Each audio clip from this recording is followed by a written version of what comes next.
Pernahkah Anda menggunakan sebuah aplikasi, tetapi aplikasi tersebut tiba-tiba berjalan dengan lambat, banyak error muncul di sana-sini, bahkan secara tiba-tiba aplikasi yang Anda gunakan tersebut mengalami crash?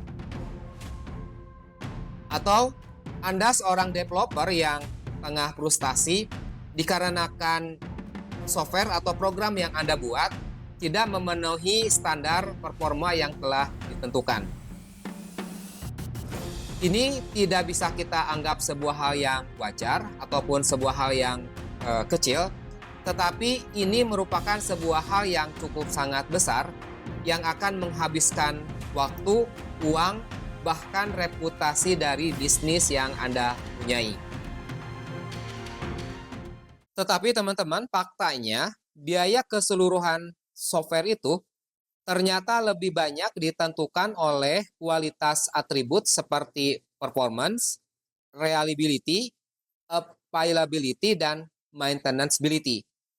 Bukan hanya bergantung pada fungsionalitasnya saja. Nah, masalahnya sekarang itu banyak software yang gagal memenuhi standar performa sejak awal dan memiliki perbaikan yang sangat mahal. Nah, tapi teman-teman jangan takut, kita ada solusinya.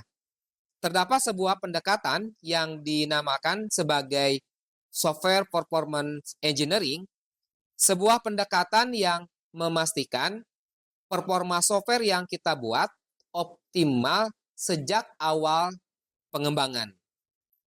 Nah, di video kita kali ini, teman-teman, kita akan membahas SPE ini dan kita akan membahas mengapa SPE ini penting dan bagaimana cara menerapkannya di project-project dari software kita.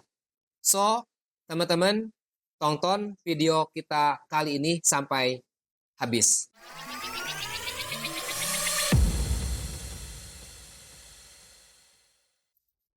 Halo, Assalamualaikum warahmatullahi wabarakatuh. Selamat datang dan selamat berjumpa kembali teman-teman semua. Sobat-sobat dari channel Not Legend Programmer. Seperti biasanya dengan saya Kang Legend, ya teman-teman. Di kesempatan kali ini kita akan berbicara atau berdiskusi mengenai tata cara atau metodologi terbaik yang dapat kita gunakan atau kita lakukan dalam proses pembuatan sebuah software.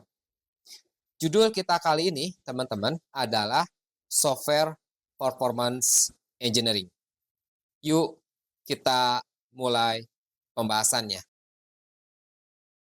Oke, teman-teman, sebelum saya melanjutkan pembahasan mengenai video kita kali ini, saya ingin melakukan disclaimer terlebih dahulu terhadap apa yang akan saya sampaikan pada video kita kali ini.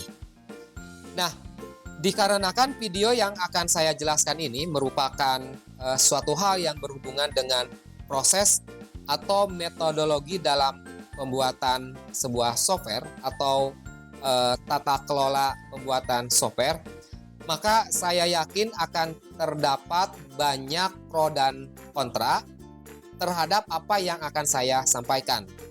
Saya yakin akan terdapat banyak orang yang mendukung dan cocok dengan apa yang akan saya sampaikan, tetapi akan banyak pula orang yang merasa tidak setuju, bahkan mungkin merasa tersinggung dengan apa yang akan saya sampaikan. Tetapi di atas itu semua, teman-teman, apa yang akan saya sampaikan pada kesempatan kali ini adalah murni untuk memberikan edukasi dan memberikan sebuah pandangan kepada teman-teman yang bisa dijadikan oleh teman-teman sebagai pembanding untuk mengetahui bagaimana sebenarnya tata cara atau best practice pembuatan software yang sebenarnya dilakukan oleh para praktisi yang telah memiliki pengalaman yang cukup banyak dalam dunia pembuatan software.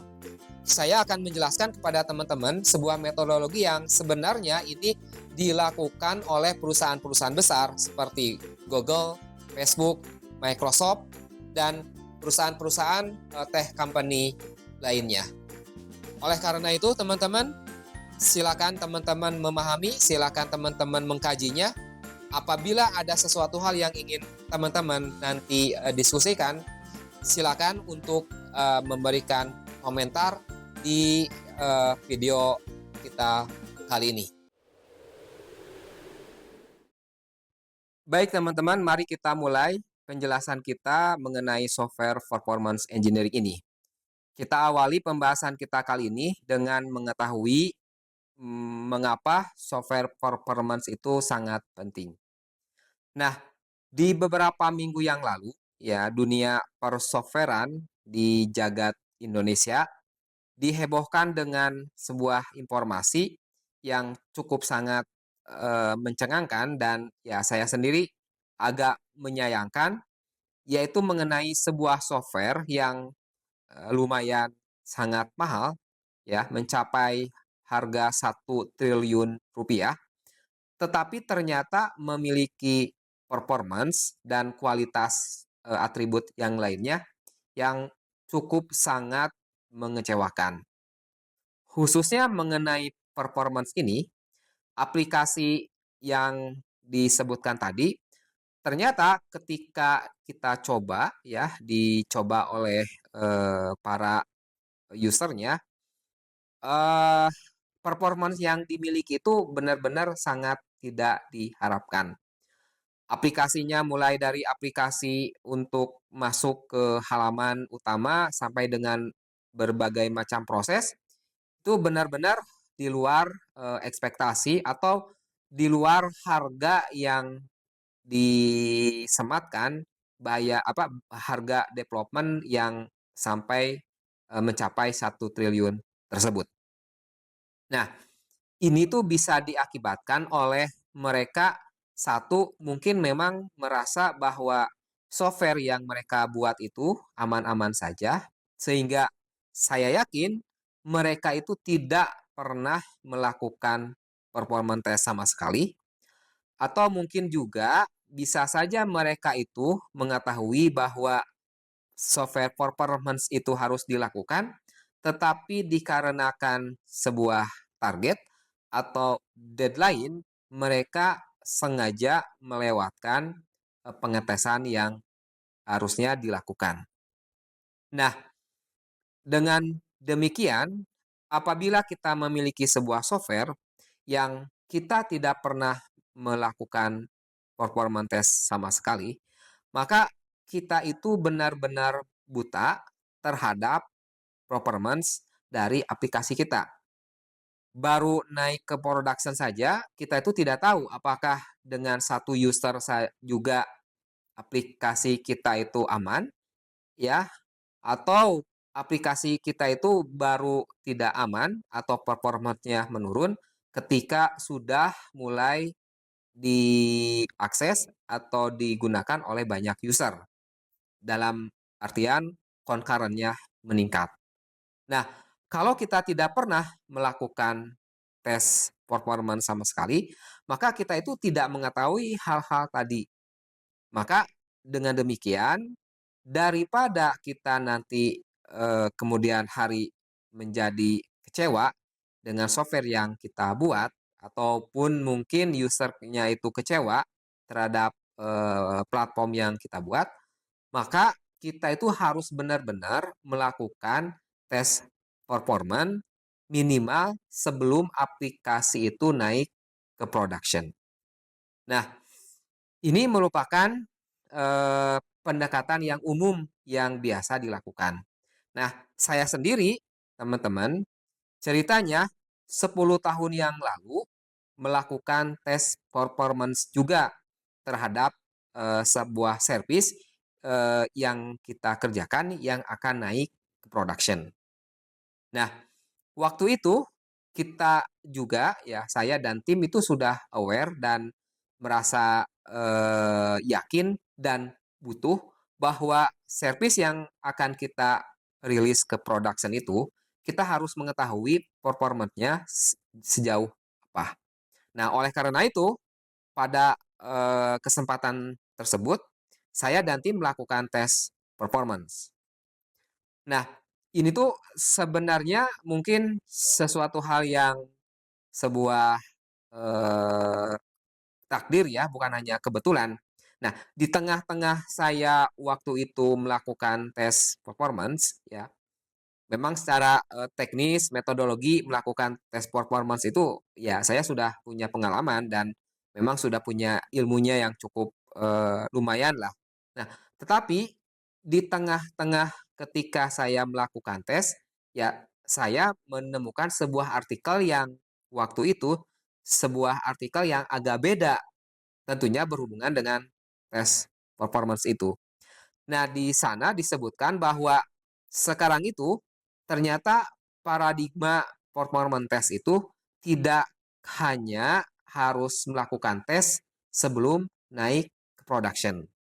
Dan yang melakukan tes itu memang sudah dianggap betul dibandingkan dengan orang-orang yang tidak pernah melakukan tes performance atau baru melakukan tes performance ketika isu atau problem di production terjadi.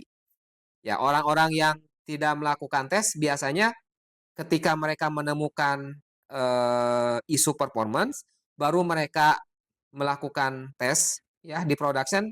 Setelah itu baru mereka melakukan fixingnya. Tetapi itu di-trigger ketika mereka sudah menemukan atau mendapatkan feedback bahwa software yang mereka rilis itu performance-nya rendah.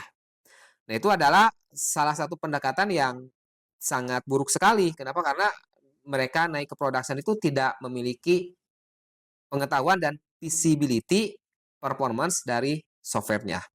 Nah, yang kita lakukan itu sudah baik ya. Tadi karena kita sudah melakukannya di awal.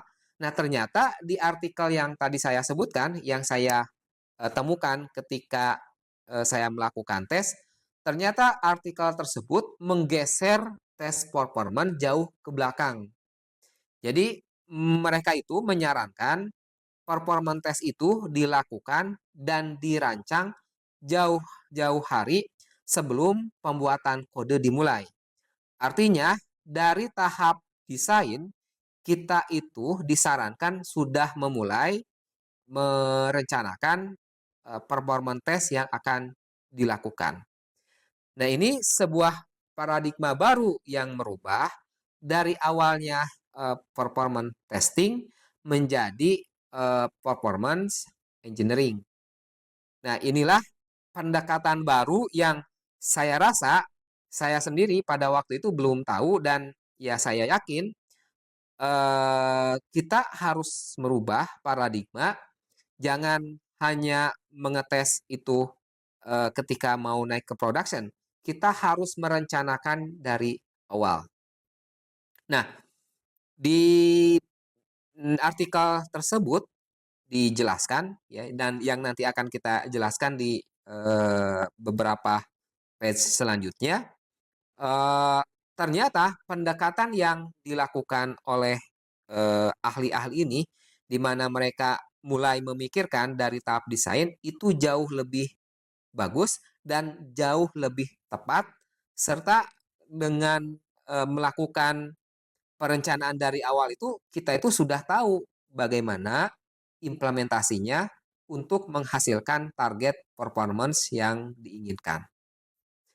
Nah, oleh karena itu maka berdasarkan tadi ya, berdasarkan artikel-artikel tadi, serta berdasarkan pengalaman saya menghasilkan software-software yang memiliki performance sangat bagus, kalau kita mau shifting dari performance testing menjadi software performance engineering, ya, di mana kita sudah merencanakan dari awal, maka kita itu harus memiliki misi dan visi yang tepat sehingga tujuan kita tadi bisa terpenuhi.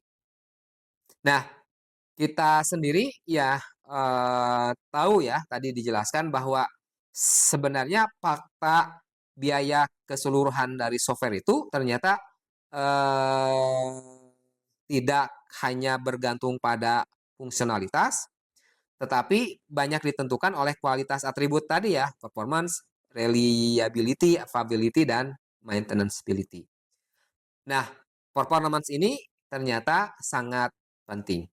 Nah, oleh karena itu, apabila kita ingin sejalan, maka misi kita, visi kita ketika membuat sebuah software itu harus sesuai dan teman-teman bisa tahu berdasarkan apa yang akan saya sampaikan. Nah, visi yang harus kita miliki ya ketika mau mendeliver sebuah software yang memiliki performance yang bagus. Satu, kita itu harus memiliki visi atau tujuan jangka panjang mengurangi lifetime cost dari software. Nah, dengan visi ini maka kita itu meningkatkan kualitas atribut, biaya keseluruhan software yang dapat diminimalkan. Kedua, visi yang harus kita miliki ketika kita membuat software yaitu menciptakan software yang efisien dan berkelanjutan. Yaitu menghasilkan software yang tidak hanya berfungsi dengan baik, tetapi juga hemat biaya, mudah dirawat, dan dapat diandalkan dalam jangka waktu yang panjang.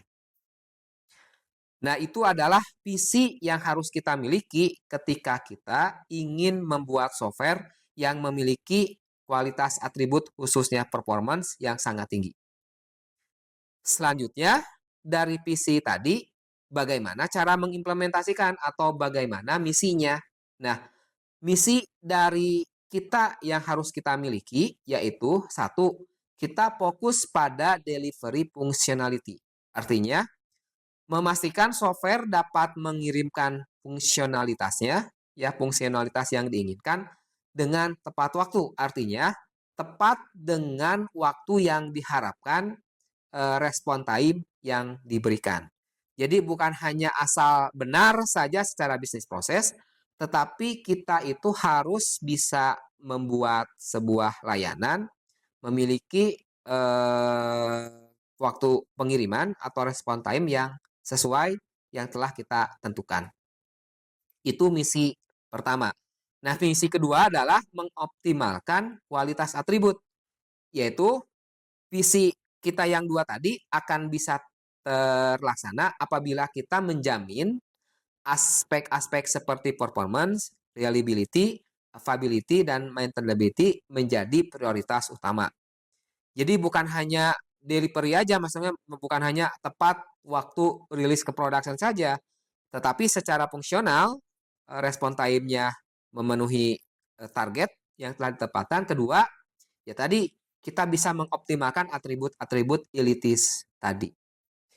Nah, teman-teman, apabila kita sudah memiliki visi dan misi ini, maka saya yakin kita telah setengah jalan untuk menghasilkan sebuah software yang memiliki performance sangat bagus.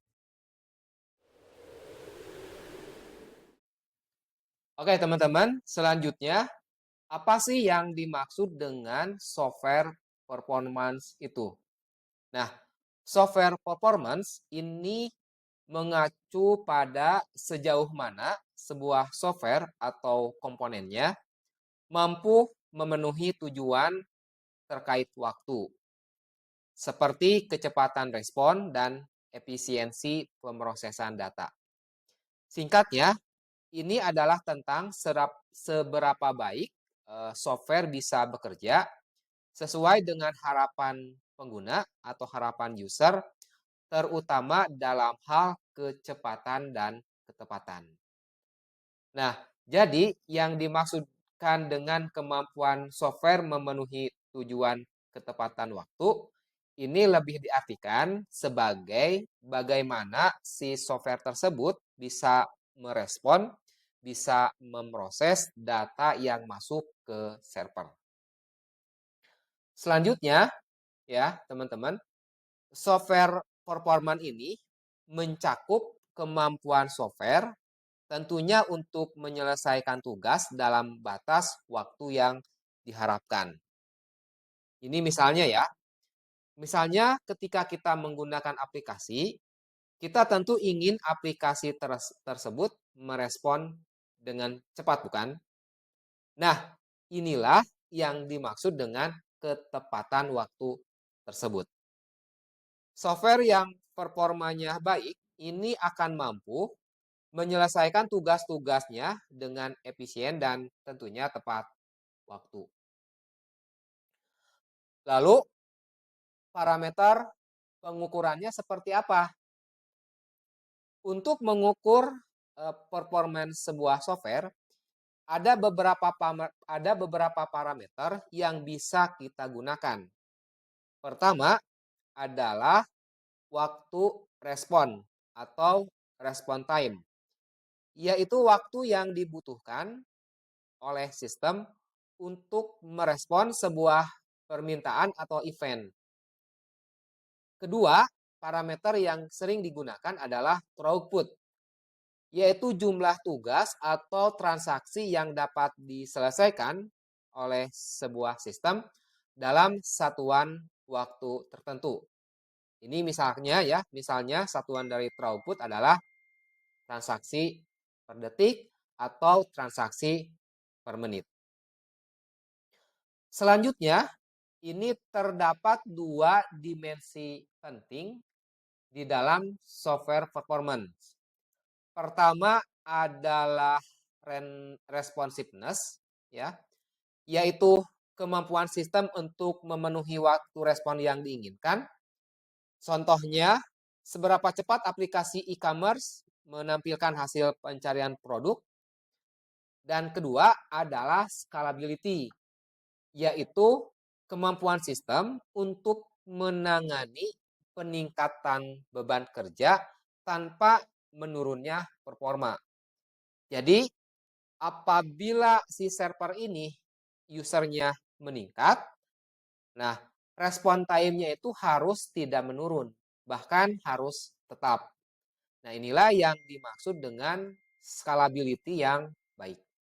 Kalau yang scalability-nya baik, maka mau banyak, mau sedikit juga, maka respon time-nya itu dia sudah akan sama cepat ketika jumlah usernya itu sedikit. Nah, dari sini juga menjadi sebuah parameter bahwa aplikasi yang kita buat itu codingnya sudah baik atau benar, bisa menggunakan patokan ini. Kalau responsifnya itu dari awal saja sudah jelek, artinya ketika di-hit oleh satu user saja responsifnya udah jelek, ini berarti ada kesalahan kode yang dibuat pada sistem kita. Berarti benar-benar memang ada kesalahan kode.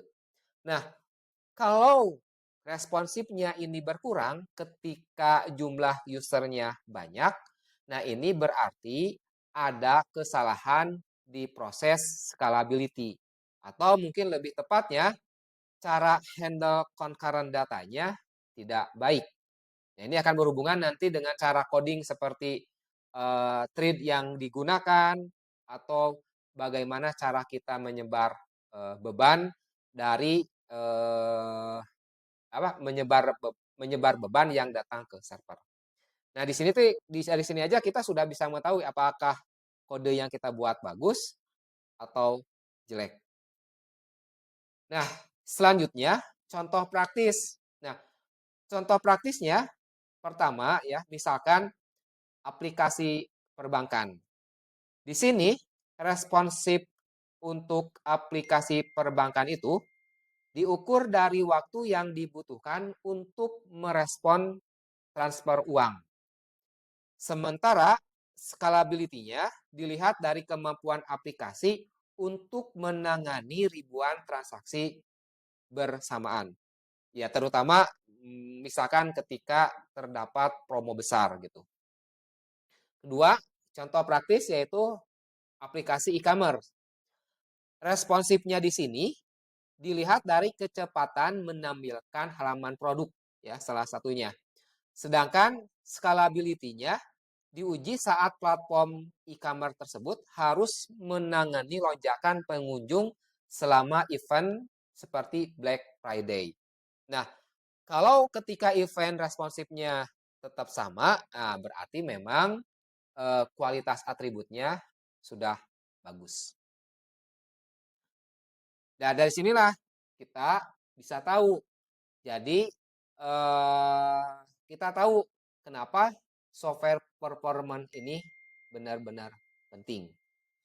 Jadi, performance yang baik ini akan meningkatkan kepuasan pelanggan, kepuasan user, dan mengurangi resiko hilangnya pelanggan. Sebaliknya, performance yang buruk bisa menyebabkan downtime, kehilangan revenue, dan bahkan merusak reputasi bisnis. Bisa kita bayangkan saja ya, jika aplikasi e-commerce sering lambat atau crash saat event besar, ya pasti user tuh akan kecewa dan beralih ke platform eh, yang lain atau platform yang dibuat oleh toko sebelah. Baik teman-teman, kita lanjutkan. Kita akan bahas mengenai dampak dari performance yang buruk. Ya. Nah, di beberapa slide sebelumnya kita telah mengetahui bahwa secara umum dampak dari performance yang buruk ini memang sangat berpengaruh terhadap aplikasi kita, baik itu secara langsung ataupun tidak langsung gitu ya. Nah, kita coba jelaskan lebih detail, lebih dalam satu persatu dampak performance yang buruk terhadap aplikasi, terhadap organisasi, dan tentunya terhadap bisnis yang tengah berjalan. Oke, pertama, teman-teman, dampak dari performance yang buruk, ya, secara khusus atau secara umum, dampak dari quality atribut yang jelek adalah time to market yang menjadi semakin lama atau tertunda. Nah, sistem yang lambat itu bikin proses pengembangan jadi tersendat. Kenapa? Karena biasanya developer itu akan difokuskan menyelesaikan atau memfix fitur-fitur yang berjalan dengan lambat. Padahal kita lagi tengah-tengahnya menyelesaikan fitur baru yang fitur tersebut mungkin merupakan fitur andalan dari bisnis kita. Nah, ini diakibatkan di proses sebelumnya kita membuat fiturnya itu kurang bagus, kurang memperhatikan performance. Nah, kita tahu di pasar yang kompetitif seperti sekarang, keterlambatan sedikit saja bisa bikin kehilangan peluang emas. Ya, bayangin kompetitor sudah meluncurkan fitur serupa, sementara kita masih stuck debugging atau stuck fixing proses-proses yang kita rilis sebelumnya. Nah, ini tuh bukan berhubungan dengan ketidakmampuan kita mendelivery sebuah fitur dengan cepat.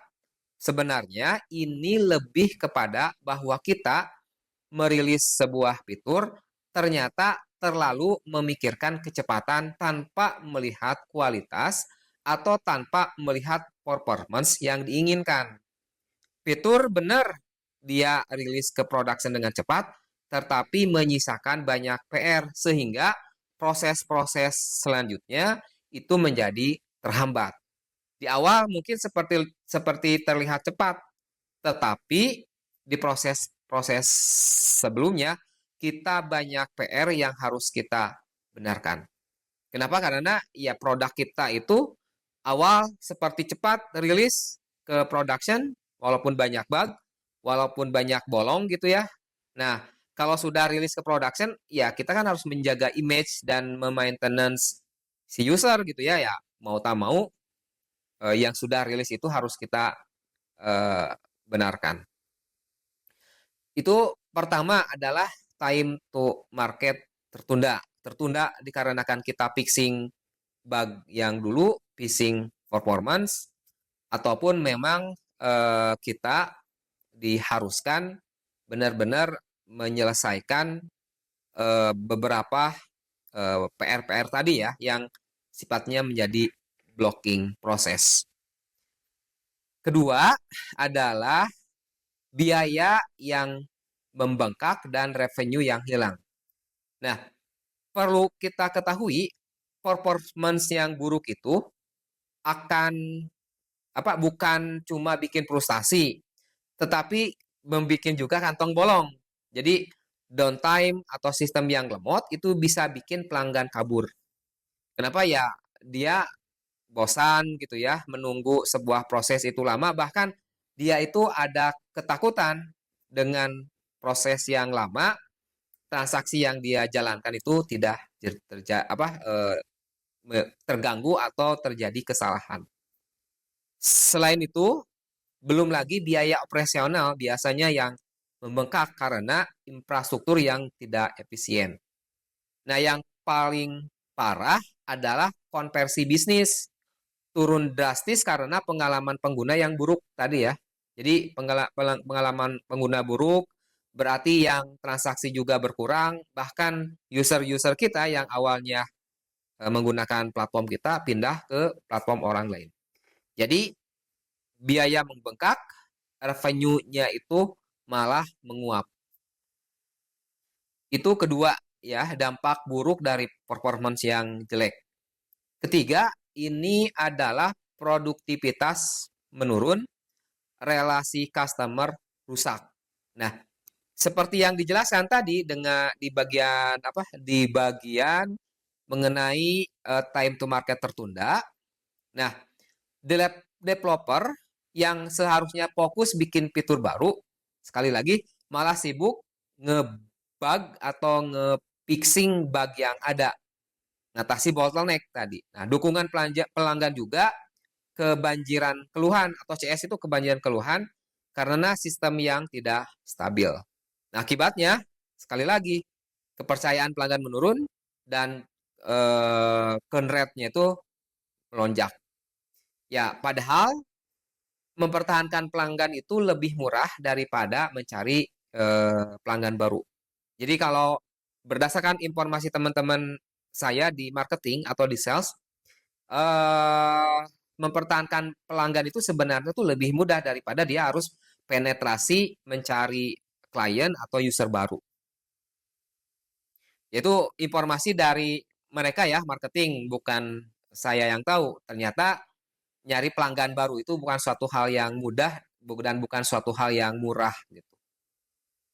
Keempat, perbaikan ini mahal dan memerlukan redesign yang ekstensif, bahkan redesign yang sangat besar.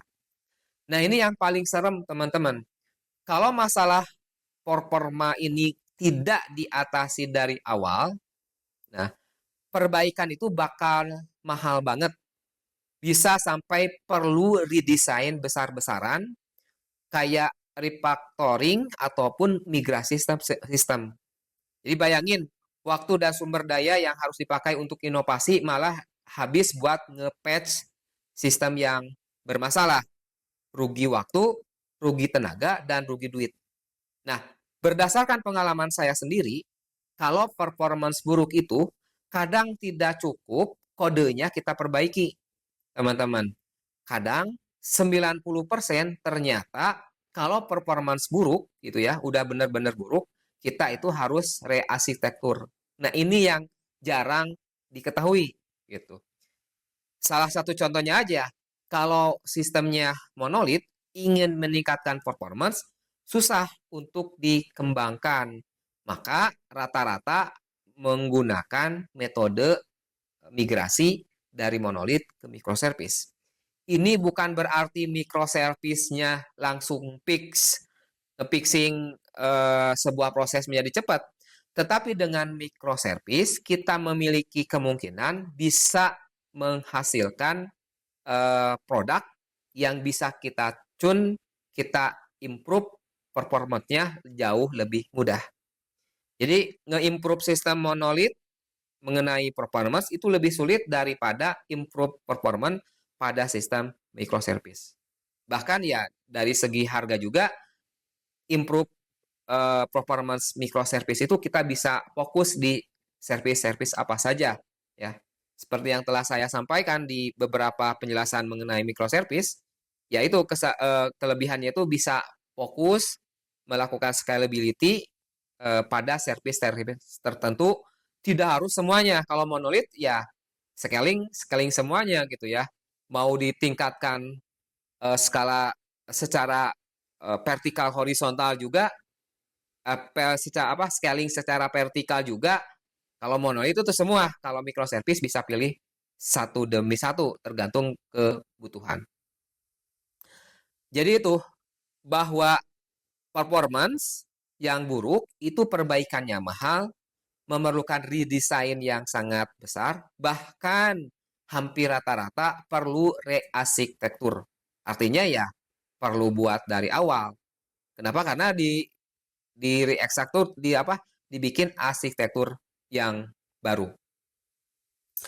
Selanjutnya, oke teman-teman, kita lanjut ke bagian terakhir di video kita kali ini. Ya, ini adalah video kita mengenai software performance engineering. Tetapi teman-teman, ini adalah bagian pertama ya, karena kita ada dua bagian mengenai penjelasan software performance engineering ini. Dan di bagian pertama kita ini adalah bagian pendahuluan. Nah, dikarenakan pembahasannya memang panjang, ya maka saya membagi dua penjelasan mengenai software performance engineering ini. Kenapa? Karena memang saya menginginkan setiap video itu panjangnya ya tidak lebih dari 1 jam ya. Bahkan inginnya itu antara 20 sampai 30 menit. Ini juga sepertinya sudah lebih dari 30 menit. Oke, teman-teman, bagian terakhir ini kita akan berbicara mengenai mitos dan kesalahan pendekatan yang lama. Kita akan menjelaskan mengenai mitos-mitos yang berbahaya, atau saya menyebutkannya sebagai malpraktek yang sering dilakukan oleh engineering leader atau mungkin top level manajemen yang kurang memiliki pengetahuan mengenai software development atau SDLC, pembuatan software yang baik dan diarahkan oleh para ahli itu seperti apa. Nah, mungkin teman-teman pernah mendengar pendekatan yang disebut sebagai Rush dan Pixletter. Ini adalah strategi di mana tim itu didorong fokus mengirimkan fitur atau produk secepat mungkin ke production. Tetapi mereka menunda optimasi performa sampai tahap pengujian atau bahkan setelah rilis. Jadi mereka melakukan tes performance setelah rilis. Bahkan seperti yang tadi disebutkan, mungkin mereka melakukan tes performance setelah mendapat feedback atau keluhan dari pelanggan. Nah, ini mungkin kedengarannya cepat, kedengarannya membantu bisnis berkembang. Kenapa? Karena kita bisa rilis sebuah fitur dengan cepat. Tapi ini ternyata justru menjadi masalah besar dan bom waktu yang sangat distraction atau sangat-sangat menghancurkan di kemudian hari. Ya bayangkan saja, software sudah live ke production, pelanggan sudah mulai make, tiba-tiba performanya anjlok. Ini kan repot sekali bukan? Nah, saya juga bahkan pernah diskusi sangat intens banget di sebuah perusahaan ya, sekitar 2 tahun atau 3 tahun yang lalu, sampai saya harus menjelaskan latar belakang penanganan sebuah software itu seperti apa. Karena beliau menyatakan kebetulan ya beliau itu adalah seorang senior director ya di perusahaan tersebut, tetapi mungkin angkatan lama yang sudah sepuh yang memang bukan latar belakang dari software engineering.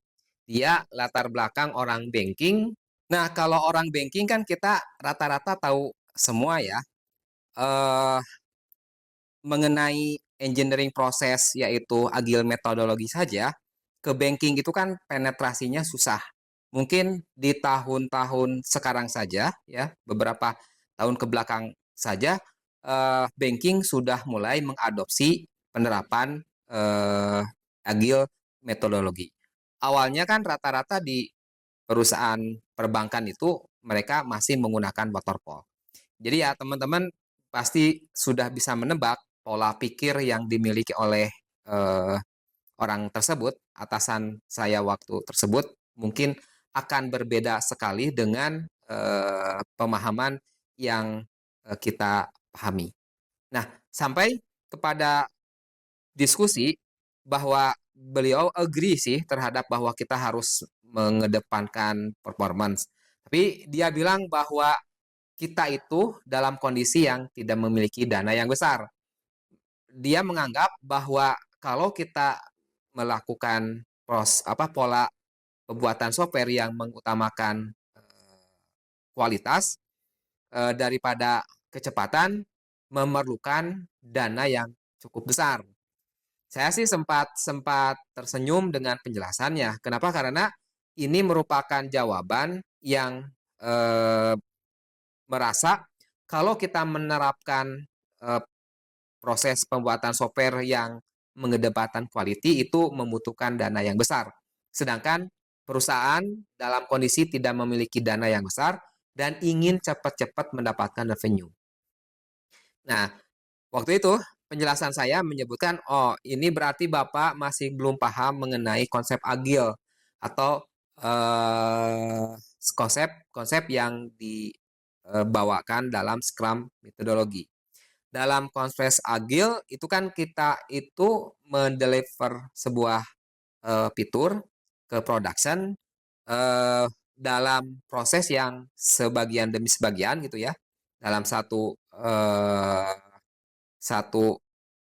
minggu atau 2 minggu ya, satu sprint. Dan kita itu yang terpenting adalah prioritas gitu. Nah, kalau kita bisa menentukan prioritas, maka kita itu bisa melakukan tetap fokus dalam kualitas, tetap juga menjaga time to deliver ke market. Kenapa? Karena kalau tanpa prioritas, ya kita tidak akan mampu. Ingin cepat, ingin murah, ingin bagus tidak ada. Kecuali kalau kita bisa memprioritaskan atau membatasi scope yang harus naik ke production. Nah, perlu teman-teman tahu, perusahaan besar sekalipun seperti Google, Facebook, Microsoft, kalau di Indonesia mungkin kayak startup-startup yang sudah menyandang unicorn yang sekarang lagi bermasalah, mereka juga memiliki resource yang sangat banyak, memiliki duit yang sangat banyak, tetapi mereka juga tetap melakukan prioritas. Nah, kalau kita tidak melakukan prioritas, pertama kalah modal, kalah tim, kalah kualitas. Jadi kalau tetap mengedepankan time to deliver yang cepat tanpa memudikan kualitas, ya akhir-akhirnya pasti akan kalah sama perusahaan-perusahaan besar. Kenapa? Karena mereka kualitasnya pasti lebih baik, delivery-nya lebih cepat, dikarenakan didukung oleh modal dan resource. Bahkan mereka mungkin bisa memasang harga yang lebih murah. Nah, dari sana sih ketika saya jelaskan, sepertinya ya beliau mungkin dalam hatinya menerima, tetapi ya eh, sangat susah sekali menerima apa yang saya jelaskan. Nah, teman-teman, disinilah saya ingin berbagi mengenai mitos-mitos malpraktek yang sering dilakukan oleh para top leader atau engineering leader tersebut. Ini pertama, berdasarkan pengalaman saya. Kedua, berdasarkan hasil studi literatur. Dan ini tuh memang berdasarkan buku yang berbicara mengenai software performance engineering. Jadi bukan hanya benar-benar hasil pikiran saya, ya. eh, mencari pembenaran terhadap pemahaman saya, lalu mencari pendukung, ternyata memang di luar itu sudah ada literatur, sudah ada buku, sudah ada best practice yang menjelaskan tata kelola pembuatan software yang benar dan bisa menghasilkan software kualitas bagus, tepat waktunya ke production, dan memberikan impact. Oke, satu, teman-teman, mitos yang sering dipahami dan sering menjadi bumerang dan merupakan mitos benar-benar berbahaya adalah mereka menganggap bahwa masalah performance itu jarang terjadi. Nah, karena mereka beranggapan bahwa performance jarang terjadi, maka tadi mereka tidak peduli terhadap performance test, atau paling banter mereka menundanya setelah production, atau bahkan mungkin setelah dapat feedback dari customer. Nah, faktanya ternyata kalau berdasarkan data-data serta eh, informasi yang berhasil saya kumpulkan, serta tulisan dalam buku mengenai software performance engineering ini, bottleneck performa ini sering muncul saat beban kerja meningkat atau sistem yang bertambah.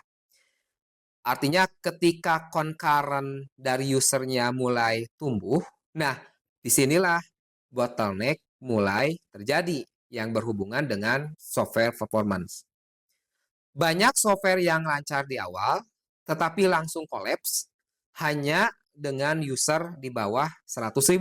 Bahkan mungkin 100 user aja sudah berat gitu ya. Sudah mulai aplikasinya berat dan bahkan mungkin bisa hang, tidak bisa bergerak sama sekali. Jadi kita tidak bisa menganggap remeh performance ini. Jadi masalah performance jarang terjadi itu merupakan mitos yang perlu kita hindari. Itu mitos pertama. Mitos kedua, ini juga sering dipahami sama orang-orang. Mereka beranggapan bahwa hardware itu cepat dan murah, jadi bisa menutupi kelemahan software. Nah, mitos ini sebenarnya salah besar. Meskipun memang hardware itu semakin kesini semakin canggih, semakin cepat. Tetapi ternyata software yang tidak optimal tetap akan membuat masalah di sistem yang memiliki prosesor sangat besar, prosesor yang sangat cepat, dan memori yang sangat luas juga. Jadi kalau kita softwarenya tetap kurang optimal, sebesar apapun resource hardware-nya, pasti akan menemukan masalah di suatu titik tertentu. Dan perlu kita ketahui bahwa resource hardware itu walaupun memang banyak, tetapi tetap dalam satu kondisi itu dia terbatas. Bahkan dia terikat oleh harga. Jadi menambah hardware ini bukan menjadi solusi jangka panjang. Bahkan disinilah mulai terjadinya malapetaka. Biasanya operasional membengkak dan pembiayaan server, pembiayaan jaringan melebihi pendapatan yang masuk. Dan disinilah biasanya bahaya muncul. Perusahaan bisa langsung kolaps atau dihentikan sehingga ya bebannya tuh dipindahkan ke resource. Artinya resource-nya dikurangi untuk menjaga supaya servernya masih bisa menyala. Jadi biaya operasional bisa membengkak dan masalah performa tetap tidak selesai. Kenapa? Karena dia cuma menaikkan resource.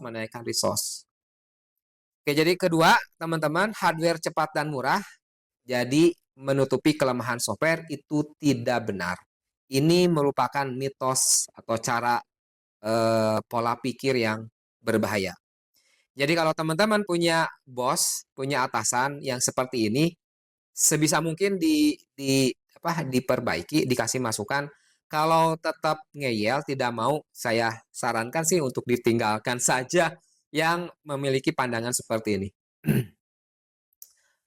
Lalu mitos ketiga, ini banyak yang beranggapan bahwa responsive software itu terlalu mahal.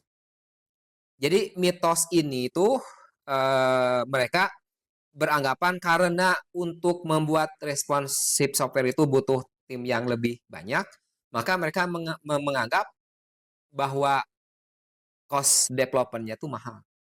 Nah, faktanya ternyata membangun software yang responsif dan scalable itu justru jauh lebih hemat biaya. Ya, ini bisa dibandingkan dengan apa? Dibandingkan dengan biaya downtime, kehilangan pelanggan, pemeliharaan yang tinggi dan buruk. Ini biasanya fixing bug itu lebih mahal daripada development yang benar. Kenapa? Dia menjadi cost-nya itu dua kali. Kenapa? Development lagi, fixing lagi, tes lagi. Kalau development-nya sudah benar, maka proses cycle SDLC-nya cuma satu. Nah, karena akan banyak bug, ya berarti kali dua proses yang sama. Jadi, investasi di awal itu lebih worth dan lebih bagus daripada kita hanya memikirkan, wah udah cukup timnya satu orang, back end, satu front end, satu QA. Semuanya dihandle oleh tiga orang tersebut. Kenapa? Karena tidak mau membuat software yang responsif dan pikirannya karena dananya tidak ada. Padahal ketika dikalkulasi nanti time delivery-nya tambah lama, ya, lalu cost-nya juga tambah banyak dan resiko kehilangan pelanggan. Jadi apa yang di apa yang ditaruhkan itu terlalu besar, ya. Jadi terlalu berbahaya dan terlalu besar untuk dilakukan. Selanjutnya mitos keempat ya. Nah, mitos keempat itu ini juga sebuah paradigma yang salah, beranggapan kita bisa tune performance nanti. Jadi seperti judul tadi, ras dulu, fix-nya nanti. Nah, mitos keempat ini ya menyatakan ya katanya tunesman nantilah setelah fiturnya naik ke production. Pokoknya jalan dulu, pokoknya dibayar oleh klien atau pokoknya digunakan dulu lah oleh user. Kita lihat feedbacknya. Nah, jangan salah teman-teman, menunda perbaikan performa sampai tahap akhir ini sering butuh redesign besar-besaran.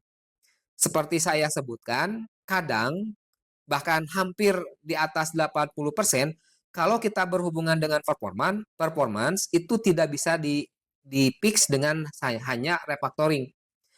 Kadang kita harus merubah arsitektur, kadang kita harus merubah pattern dari source kita. Kalau merubah pattern, kalau merubah arsitektur, itu artinya Anda membuat yang tadi dari nol lagi. Artinya double job, double dua kali lipat harga yang harus dilakukan. Tetapi dengan user yang kecewa gitu ya. Jadi membuat sebuah software menjadi memiliki performa yang baik itu hati-hati, terkadang perlu redesign ulang. Oke, jadi lebih baik teman-teman jangan melakukan itu. Kenapa? Karena lebih sulit, lebih mahal, dan bikin timnya stres. Lebih baik pertimbangkan performa sejak awal pengembangan, hemat waktu, tenaga, dan biaya. Jadi itu teman-teman mitos-mitos yang sering terjadi, sering disalahpahami di dalam software development. Nah, yang terakhir ini adalah mitos yang mengatasnamakan konsep namanya apa ya? Konsep yang namanya itu kita harus melakukan win-win solution atau istilahnya itu ya kita harus bisa bernegosiasi gitu ya, mencari solusi yang terbaik. Tapi tetap saja biasanya win-win solution tersebut tidak cenderung menghasilkan quality yang bagus, tetapi lebih cenderung akhir-akhirnya tetap menginginkan rilis sebuah software dengan cepat, dengan alasan apapun yang biasanya diutarakan oleh para top manajemen tersebut. Oke, paradigma yang lain ya salah satunya adalah yang mengatakan kita harus pragmatis. Nah, ini sebuah mitos sendiri, satu mitos lagi yang agak agak seperti benar, tetapi ternyata kalau didalami ini salah banget. Kenapa? Mereka mengatakan pragmatis itu bahwa kita harus peduli terhadap bisnis dengan cara mengejar rilis production yang cepat. Padahal kalau teman-teman baca sebuah buku yang namanya Pragmatis Programmer, yang disebut pragmatis itu bukan itu. Jadi kalau teman-teman baca, mungkin nanti suatu saat saya bahas juga pengertian pragmatis programmer yang dibuat oleh seorang ahli, yang bukunya juga judulnya adalah Pragmatis Programmer. Yang disebut pragmatis itu adalah kita selalu tetap mengedepankan kualitas walaupun kondisi apapun yang terjadi. Kondisi dikejar-kejar deadline, kondisi badai, pokoknya semua kondisi seorang programmer yang pragmatis itu akan selalu mengutamakan quality. Dia tidak pernah meninggalkan unit testing, dia tidak pernah meninggalkan dokumentasi, dia tidak pernah meninggalkan pengetesan dan performance test. Itu justru yang saya baca dari buku mengenai pragmatis programmer. Oke, teman-teman, jadi ini sekali lagi bagian terakhir dari video kita kali ini berhubungan dengan software performance engineering. Di nextnya, teman-teman, kita akan membahas seperti apa SPE itu. Ya, jadi SPE itu tuh seperti apa gitu konsepnya software performance engineering ini. Lalu metodologinya seperti apa, prosesnya yang kita lakukan seperti apa, langkah-langkahnya seperti apa, dan kita juga akan berbicara mengenai hambatan-hambatan yang mengganggu atau menghambat penerapan software performance engineering ini. Itu akan kita bahas di next video, teman-teman. Mudah-mudahan saya ada waktu, tetapi memang ini menjadi fokus utama saya membereskan 2 video mengenai software performance engineering ini. Oke, teman-teman, itu mungkin video kita kali ini. Mudah-mudahan ini bermanfaat. Seperti yang di awal, bahwa saya disclaimer, video kali ini benar-benar tujuannya bukan menyinggung siapa saja gitu ya, orang lain, tetapi memang berusaha memberikan edukasi ke teman-teman semua, praktek-praktek yang dilakukan oleh perusahaan-perusahaan besar, khususnya di industri pembuatan software gitu ya. Dan ya di latar belakangi ada teorinya, bukan hanya sekedar pemahaman saya. Oke, sekian. Terima kasih teman-teman. Mudah-mudahan bermanfaat. Sekali lagi tolong di-share ke teman-teman yang lainnya. Kasih like, biasa kasih jempol ya. Kalau ada pertanyaan silakan teman-teman komentar supaya kita bisa berdiskusi. Jangan lupa untuk share ke teman-teman yang lainnya. Sekian, wassalamualaikum warahmatullahi wabarakatuh. Bye-bye.